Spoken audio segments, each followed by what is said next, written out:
सतनाम आदेश, गुरु जी को आदेश, श्रीनाथ जी गुरु जी को आदेश। क्या आपको भी ऐसे लगता है कि साधक ने कम खाना चाहिए, ज़्यादा खाना नहीं चाहिए? खाने का उसके साधना पे अलग अलग तरीके से असर होता है। असर हुआ तो क्या होता है, क्या खाना चाहिए, क्या नहीं खाना चाहिए? तो चलिए आइए जानते हैं इस वीडियो में इन सारे सवालों के जवाब। बहुत बार ये सवाल आता है कि साधक ने क्या कम खाना चाहिए क्या?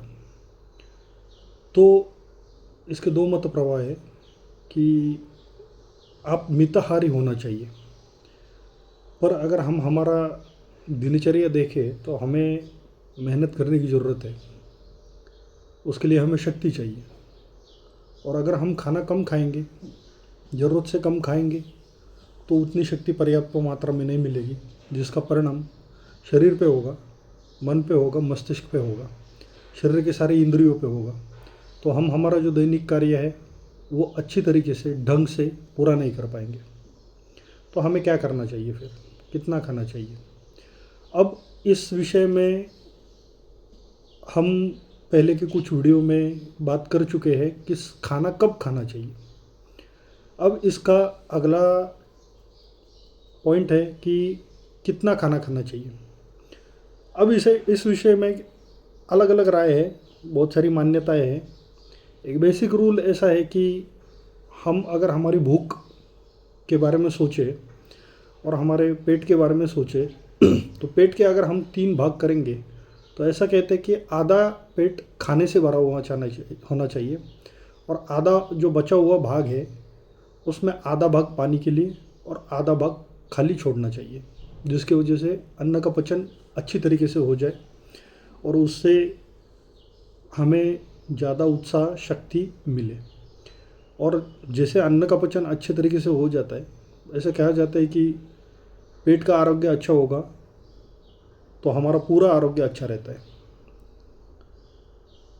जो अपचन से या गलत तरीके के खाने से नुकसान होते हैं वो सारे रुक जाते हैं।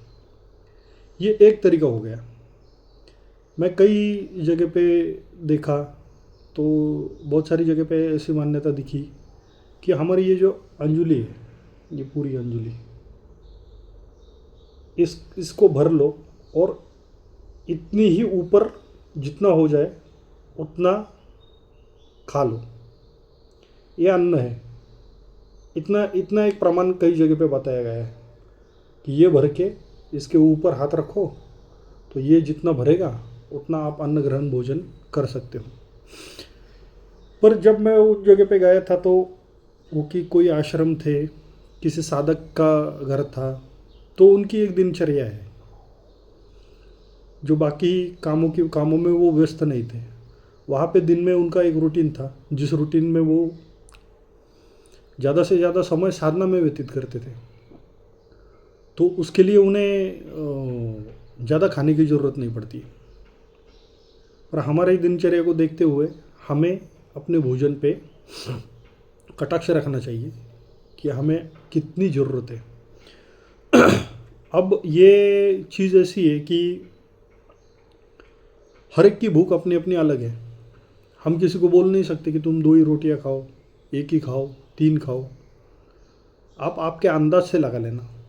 पर मैंने जो पहला पर्याय बताया था पर्याप्त, वो मुझे अच्छा लगा क्योंकि उसमें हम हमारे पेट का भी ख्याल रख रहे हैं, जिसमें उसका स्वास्थ्य भी ठीक से रहेगा। पूरी मात्रा में भोजन ना करते हुए हम उतनी मात्रा में करेंगे जितनी हमें ज़रूरत होगी। अब इस विषय में दूसरा टॉपिक ऐसा है कि खाने का चयन कैसे रहता है। तो देखो, साइंस के हिसाब से देखेंगे तो हमें सारी चीज़ों की ज़रूरत है। Proteins, vitamins, minerals, carbohydrates, fats, सारी चीज़ों की ज़रूरत है। तो हमारा खाना जो भारतीय पद्धति से बनता है वो इन सारी चीज़ों की ज़रूरतें पूर्ण करता है। हमें कुछ अलग से करने की ज़रूरत नहीं पड़ती।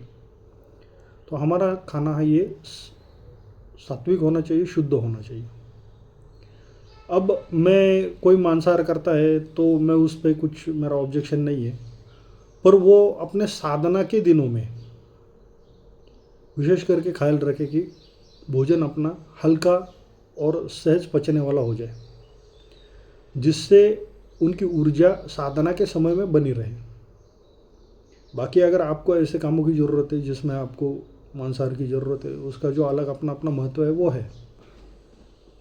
अगर आपको साधना का उच्च स्तर निकालना है, वो बहुत आगे जाना है, तो जो हमारे गुरु परंपराओं में कहा जाता है, हमारे जो मार्ग में कहा जाता है, जो नाथ संप्रदाय में कहा जाता है, दत्त संप्रदाय में कहा जाता है कि हम लोग नॉनवेज नहीं खाते।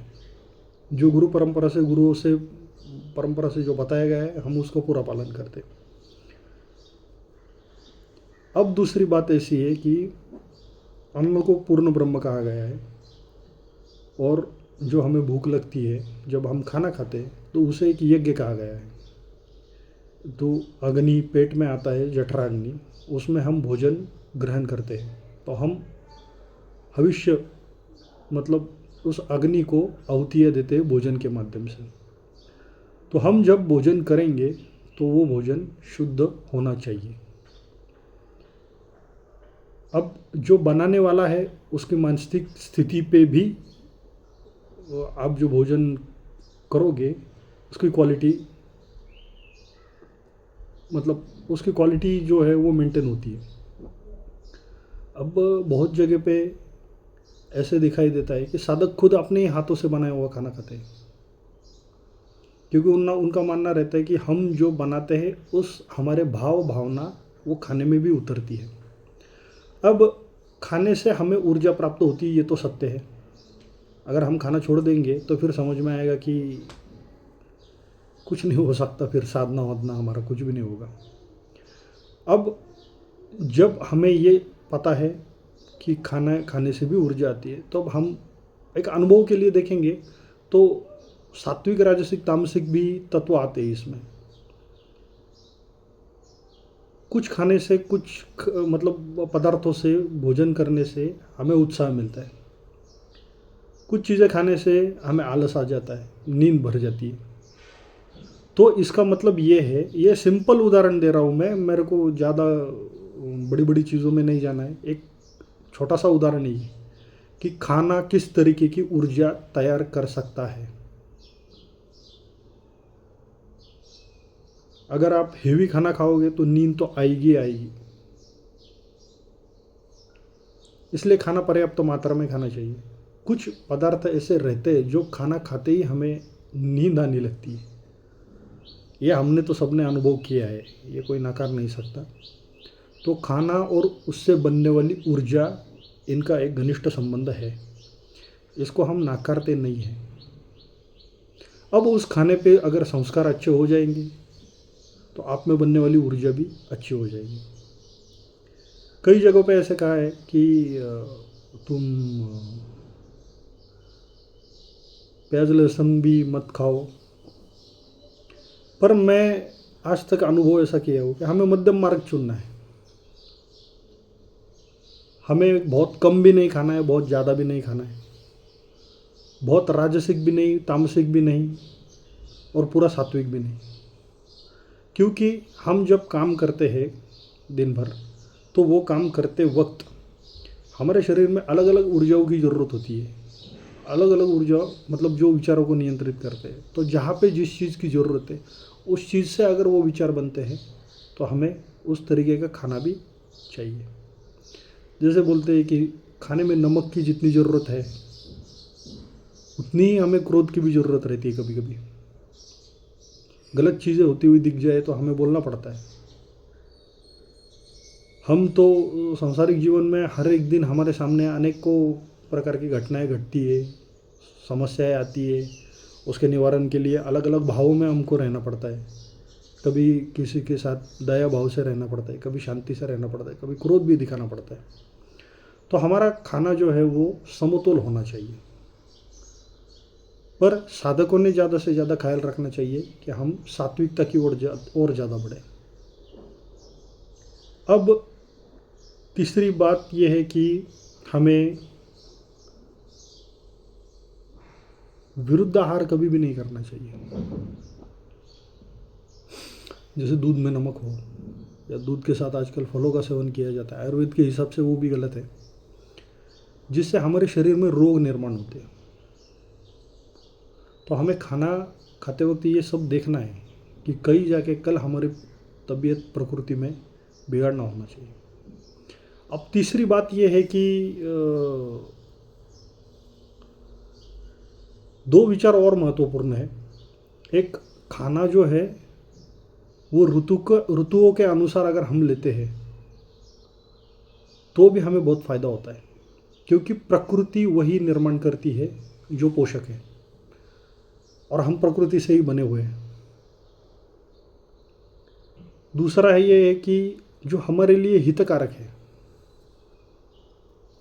हम दिन भर कष्ट करते हैं तो हमें एक या दो रोटी खा के पूरे दिन भर निकालना, या एक ही समय पे खाना खाना, या दो समय पे खाना खाना, ये शायद नहीं हो सकता।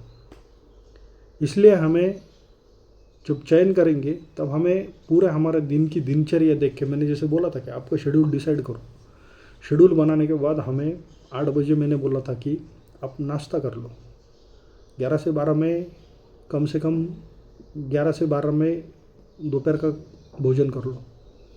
शाम को 4 बजे 5 बजे अगर भूख लगती है तो हल्का कुछ तो खा लो, उसके बाद रात को खाना खा लो।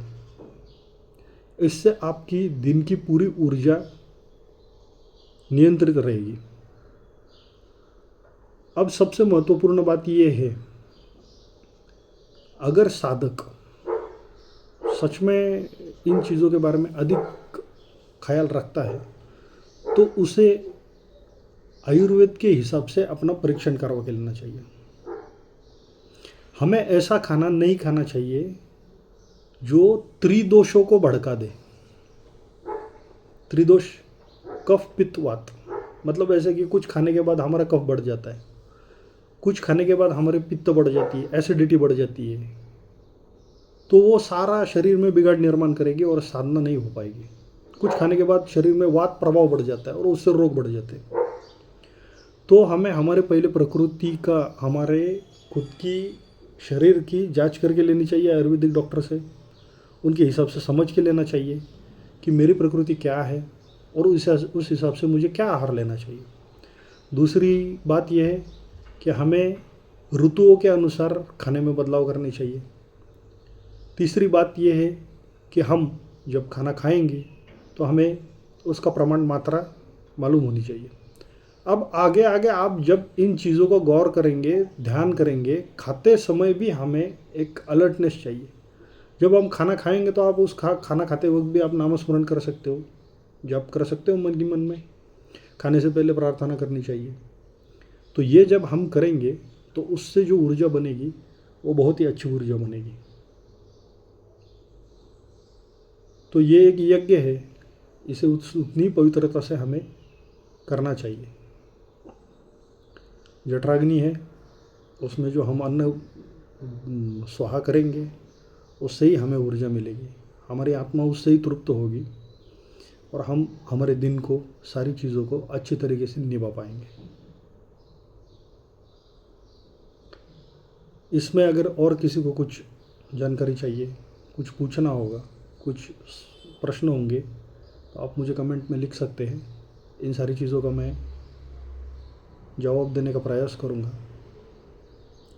तब तक के लिए धन्यवाद। श्रीनाथ जी गुरु जी को आदेश आदेश आदेश।